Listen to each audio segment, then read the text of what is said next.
Right, so I dragged this project in here probably about a week ago now.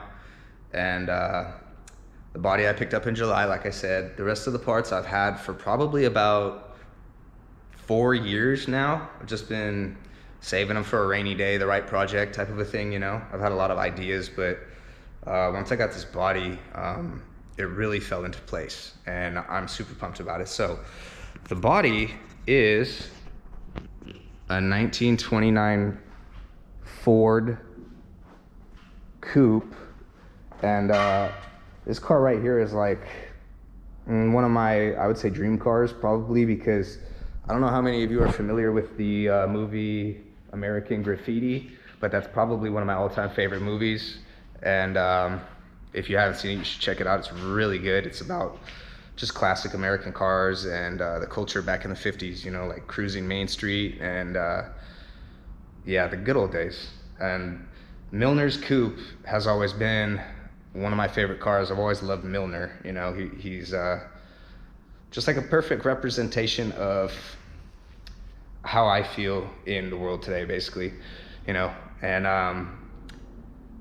so I found this coupe. It's not a 32 like Milner's, I know, but I actually like it a little bit better because it has this cool visor on it, which I think adds a real nice look to it.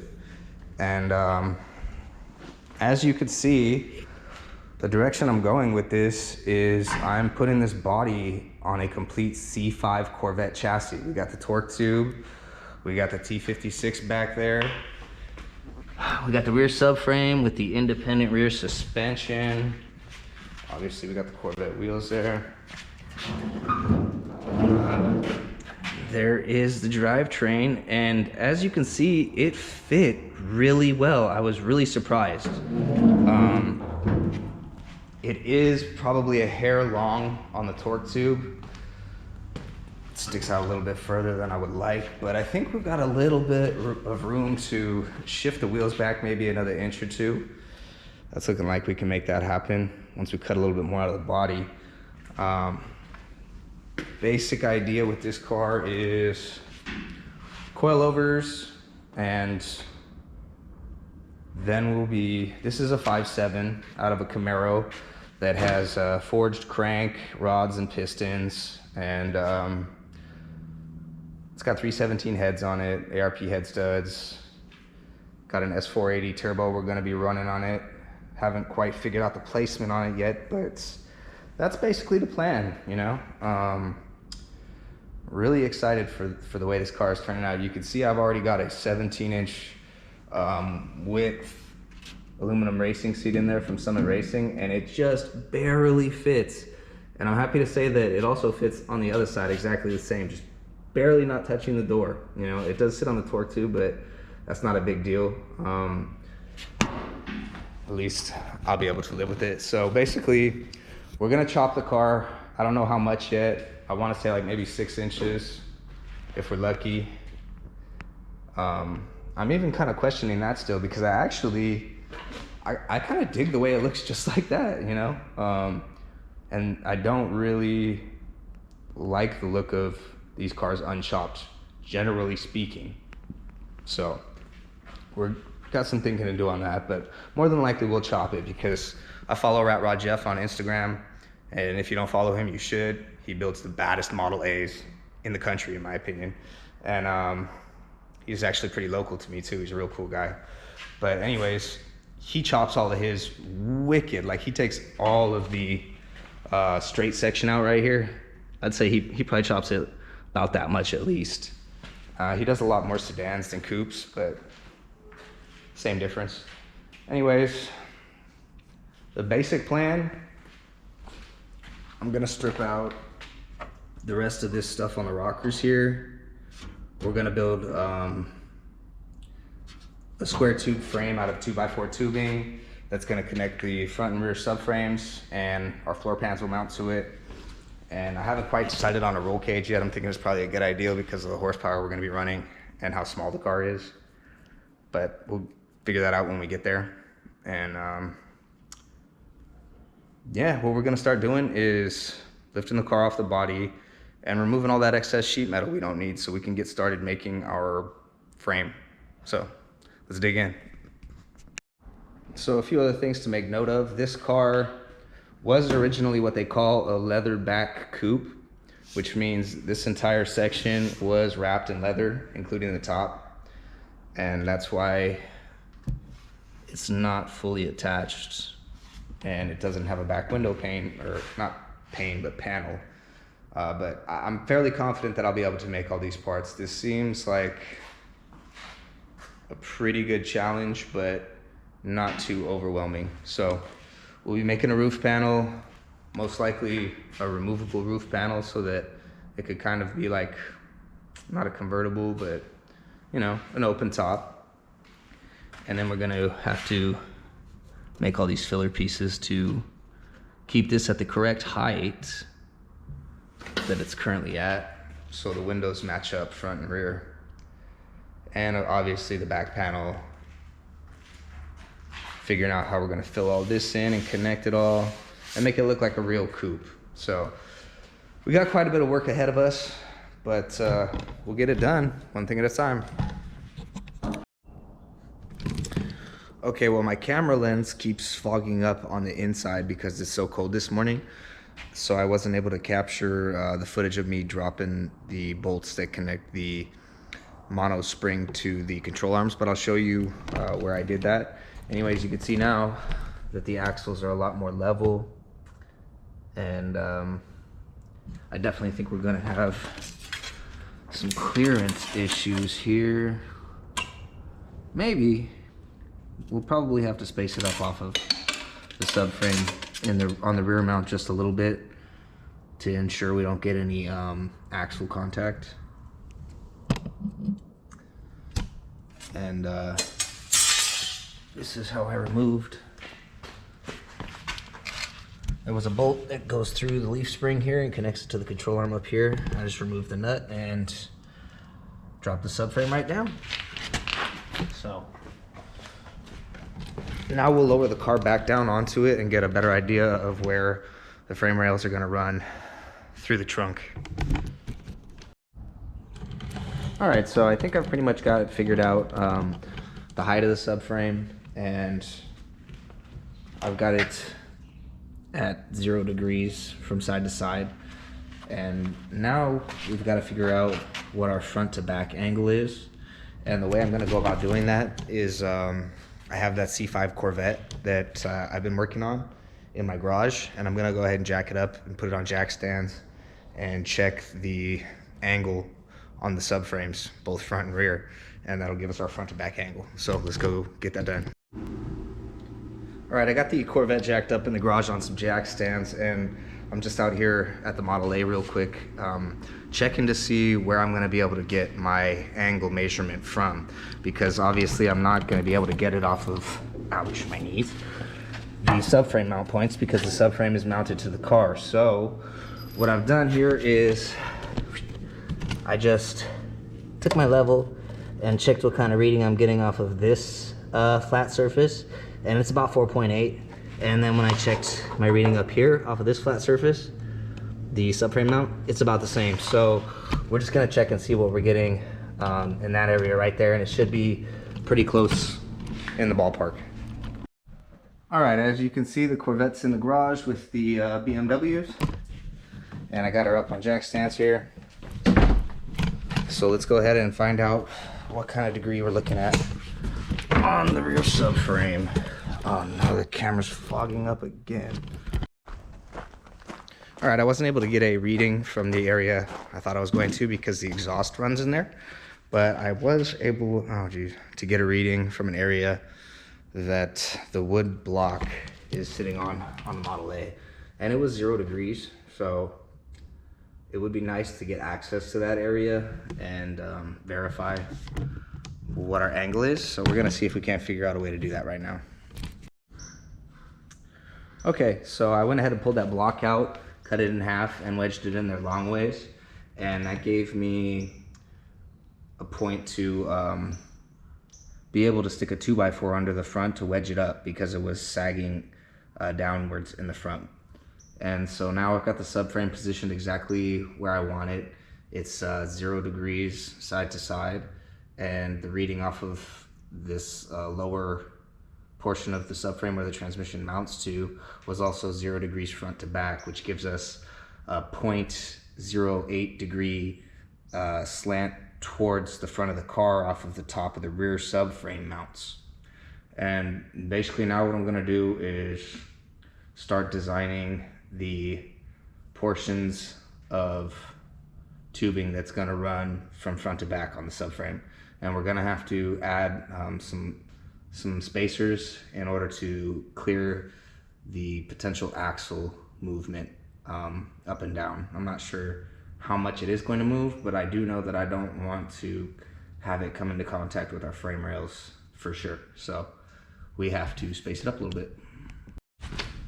All right, so I decided that I'm going to go ahead and jack up the rear subframe again, pull these block out, and then go ahead and lower it down pretty much as low as it'll go. And the reason why I'm going to do that is because I want to see if the axle will indeed interfere with the frame rail if I just mount it directly to the subframe, because it's pretty close, but I think I might be able to get away with it. So we're going to see right now.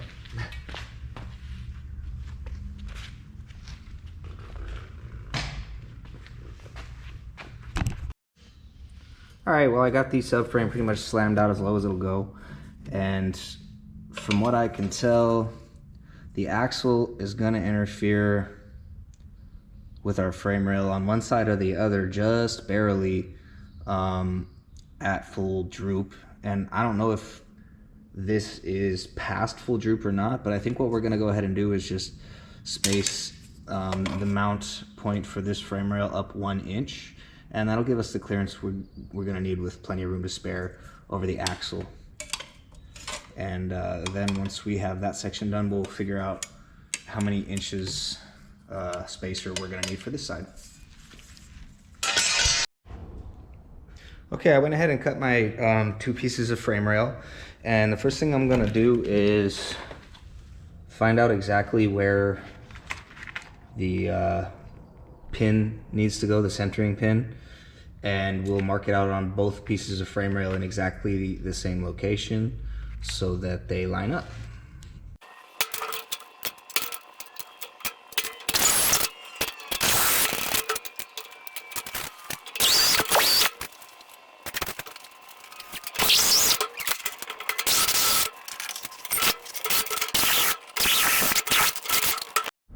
Okay, so here's our basic frame rails, and what I'm going to do now is make the back section so that I can tie them together nice and square the way they're supposed to be, and then we'll move on to making the 1 inch spacers for the bottom pieces.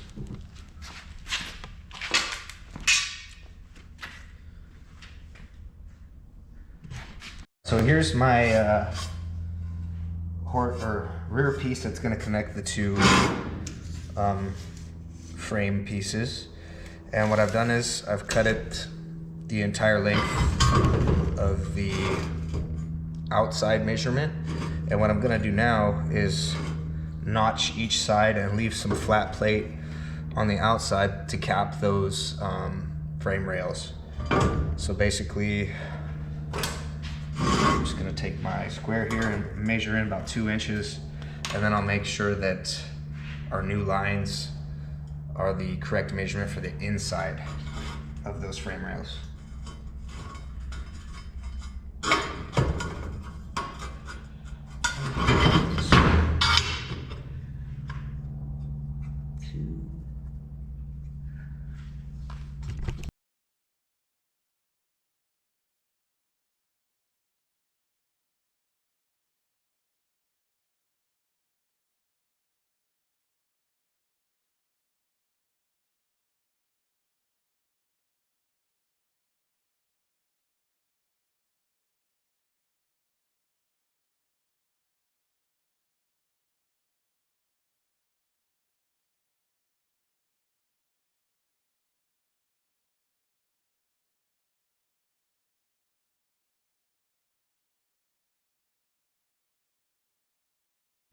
All right, so I've got the back piece in here mocked up, and what we're gonna need to do is trim an 1/8 inch off of here, probably the edge that curves over trim an 1/8 inch here and the bottom on both sides.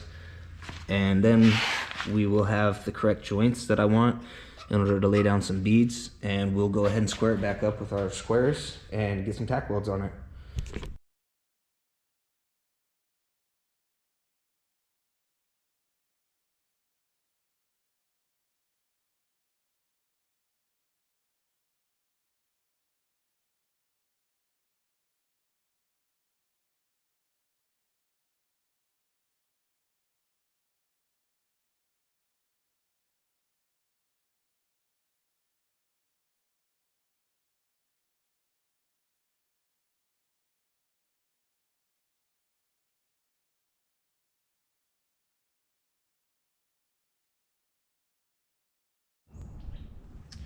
All right, so I've gone ahead and trimmed the frame down to size, and I've come up with an idea for the mounting positions. This is 1.25" wall tubing, and what I'm going to do is sink it through the tubing like this, and it's going to connect down here to the subframe, and we'll be able to run a bolt through it just like the original style here.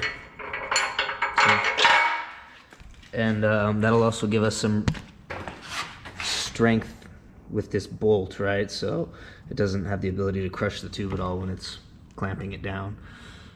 And what I'm gonna do right now is use this hole saw to kind of carve out this little bit more than a half a circle up here. And I'm really hoping that I got it lined up properly, because this is kind of like a one-shot deal, but I think it looks pretty good.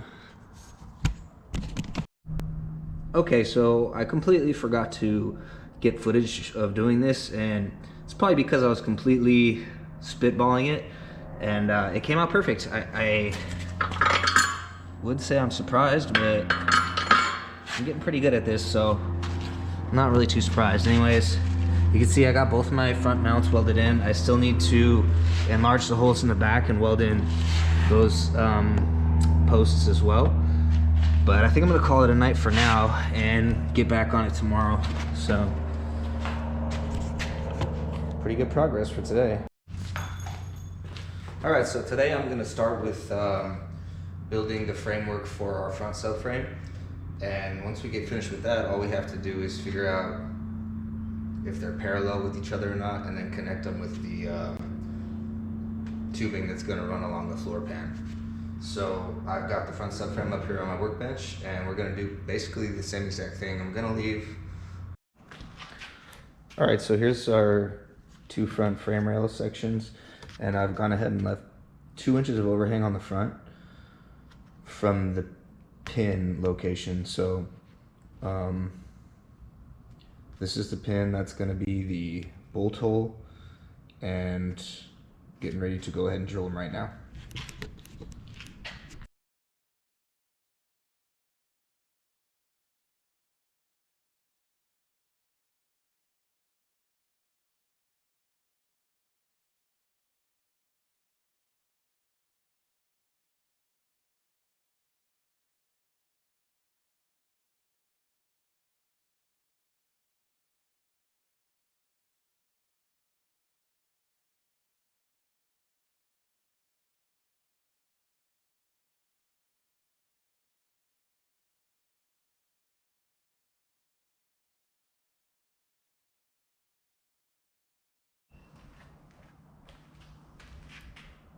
All right, so I went ahead and measured out what size we're gonna need for the spacer pieces that I'm making out of 1.25" tubing.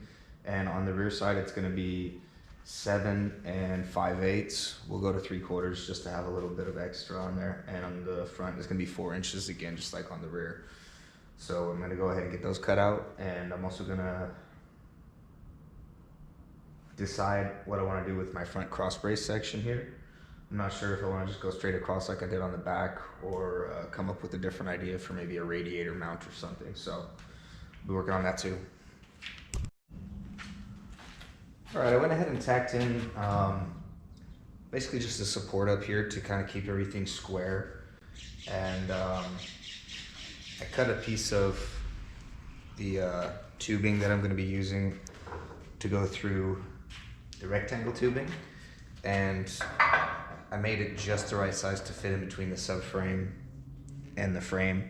And I took a 3/4 inch bolt, which fits exactly through the subframe, used it to kind of align where I want this piece to end up. And then I was able to trace out the circle on the bottom of the frame rail. And now we're gonna take a hole saw and just punch that hole out, and then we'll be able to do the top side and get these pieces welded in.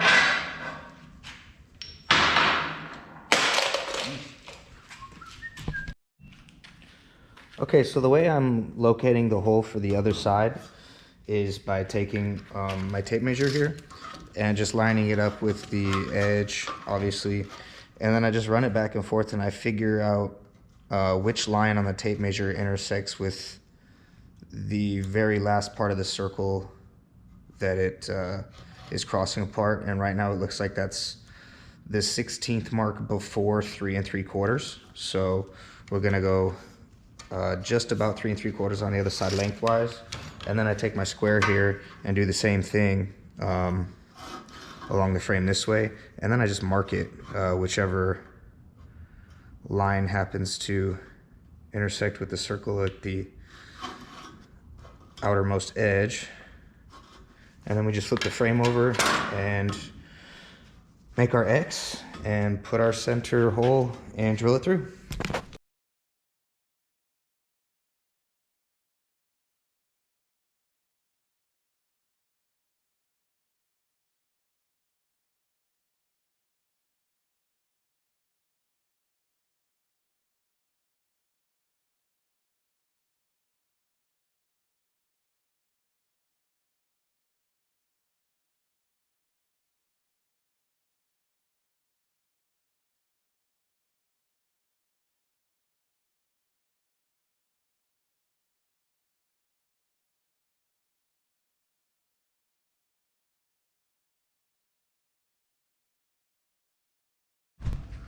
Okay, well, I got these posts all welded in, so now all that's left to do is remove the subframe and go ahead and get these rear posts welded in here, and we'll be done with the front section. And then we can start figuring out our floor plan area, and then we'll make the down bars to it off of the subframe frames. All right, so I got my holes so perfect that all I have to do is use a unibit to enlarge this size, and then I'll use the same measuring technique that I showed you for the front to get the hole on the back side, and we'll just punch those through with the hole saw because it'll be quicker. So let's get it done.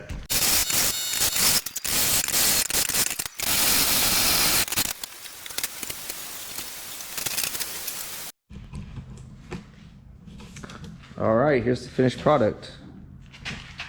Got the holes lined up really well, and our basic front subframe mounts are done. So I'm going to be making a different cross brace in this. Obviously it's gonna drop down and support a radiator and the grill shell, but I'm not quite sure exactly where it needs to go yet, so we're gonna hold off on that, and we'll just leave this support piece in right now because it's holding everything nice and square. So what I'm going to work on now is pulling off the rear subframe mount and adding in these pieces on that one, and then we will start figuring out what we're going to do for the floor section. Alright, it's been a couple days since I did any filming. Not really sure where I left off. I think it was I said I was going to weld in the 4-inch spacers for the rear subframe frame mount, and I got that done, got it reinstalled, and then I went ahead and got the motor put on the front subframe so I could get everything lined up, and set the body on. I started messing around with ideas as far as how I want to do the layout.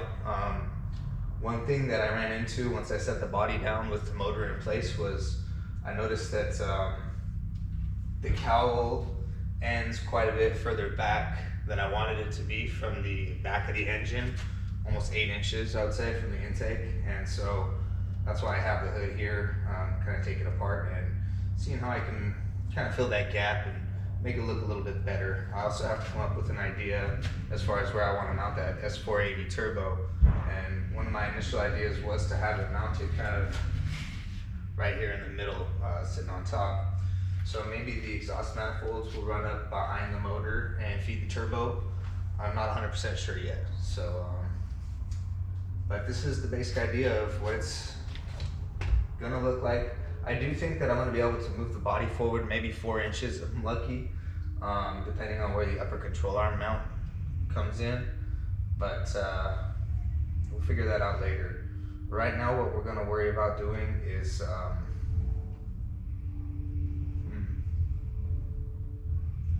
we're gonna worry about doing the middle frame sections that are gonna connect the front subframe with the rear subframe. And basically all that's gonna require us to do is grab a tape measure and measure how long they need to be, and then we'll cut 2 pieces, get them set inside there, and figure out where we want them to be in relationship to our subframe frame pieces. So let's get started.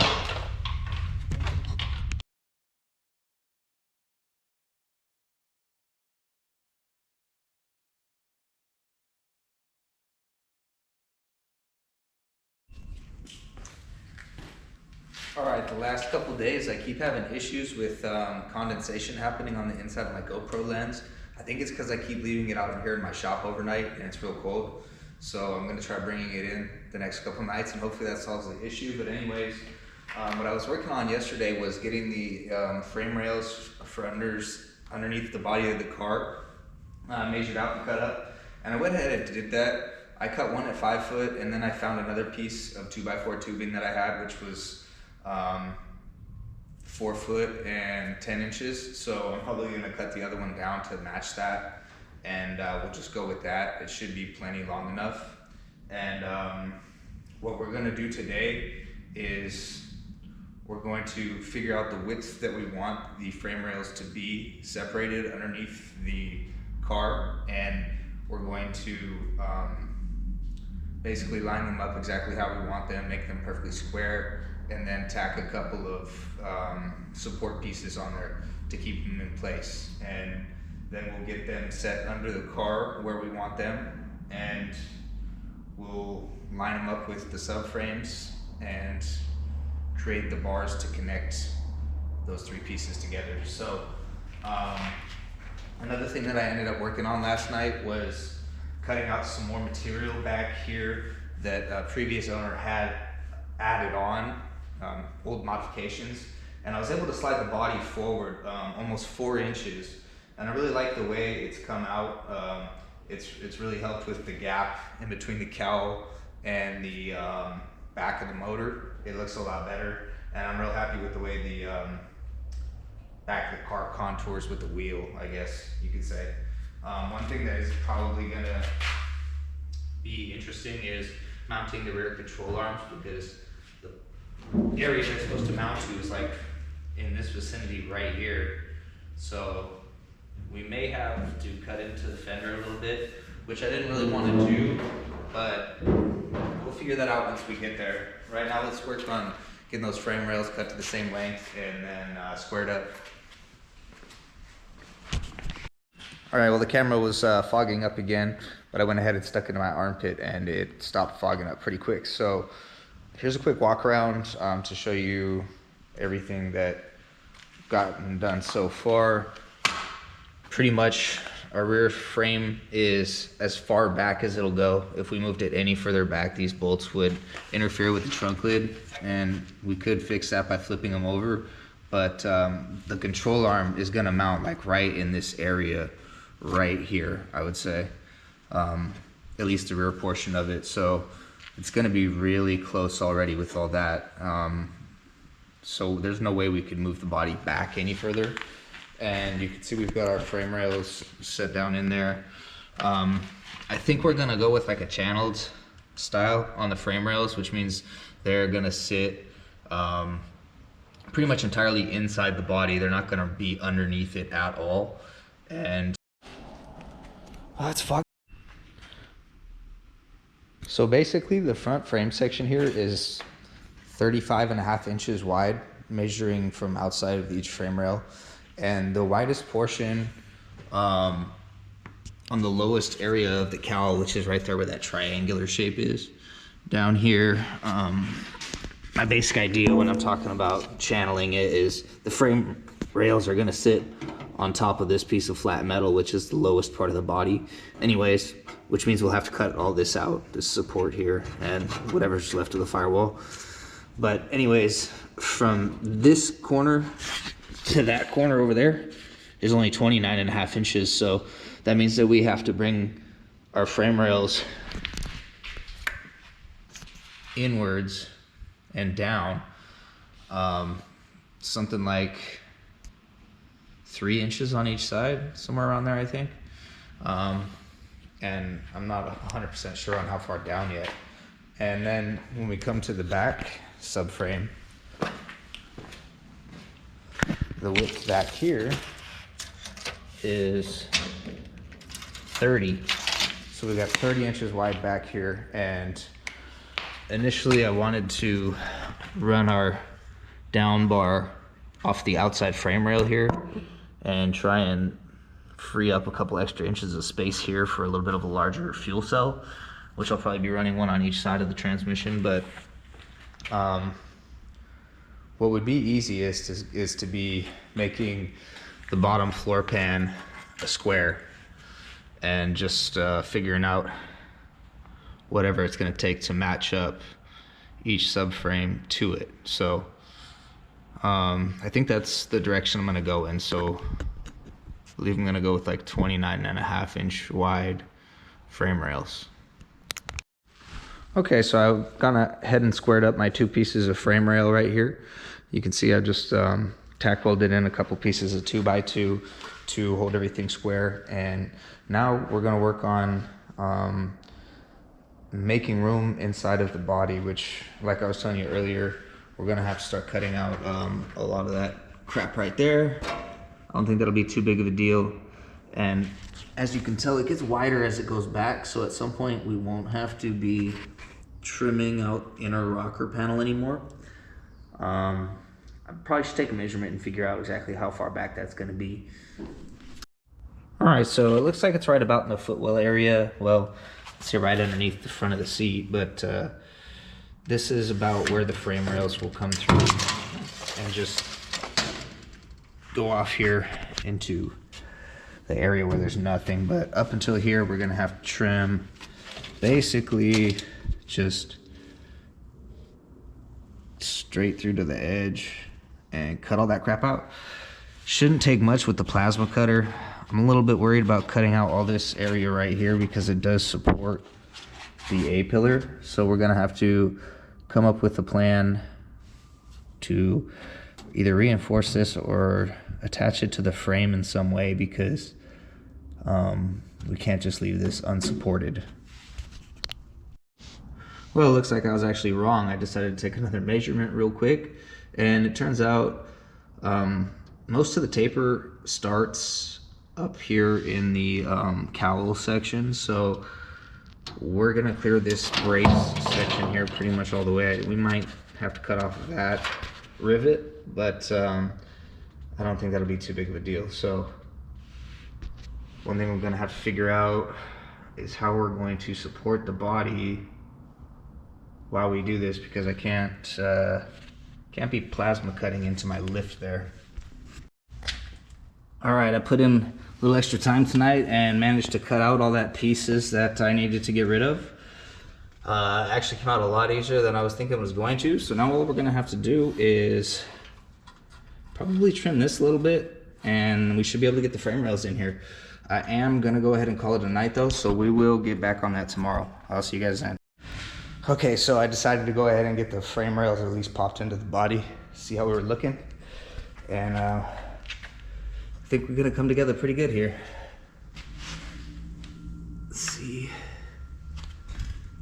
how it runs, and all we gotta do pretty much now is connect everything together. So we'll get started on that tomorrow, and I'm gonna bring my camera inside so that hopefully it doesn't fog up on me all day. So I'll see you later.